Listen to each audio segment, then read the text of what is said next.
Madam तुम्ही सांगा ननद कोणाला म्हणतात? ननद. तू गया बेटा. ननद नावातच आहे नंद, म्हणजे तुम्हाला सासरी सुखी नांदू देणार नाही असा हा प्राणी.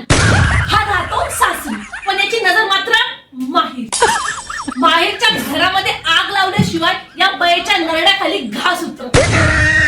जर वहिनीने माहेरी कोणतीही नवीन गोष्ट आणली तर या बुडाची नजर त्याच्यावर नक्कीच पडू शकते. स्वतः वर्षातून 10 वेळा ट्रिपला जाईल, पण वहिनी शिलाच्या बागेत जरी गेली ना तरी या बाईचं तोंड वाकडं तिकडं होईल.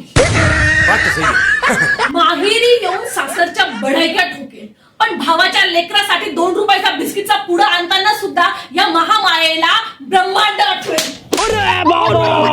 भावाच्या घरी आल्यावर हिला बसणं होतं, बसणं. क्या बात करता यार. पण वहिनीचं कंबर तुटेपर्यंत काम करून घे. अच्छा. जाताना काय म्हणते माहितीये का? पुढच्या वेळी जरा सुट्ट्या काढूनच येईल. अहो एवढं सगळं झाल्यावर सुद्धा हे बहिणीचं लाडकं मला काय म्हणतं माहिती का? ताई गेल्यावर मला करमतच नाही. पुढच्या वेळी याच्या ढुंगणावर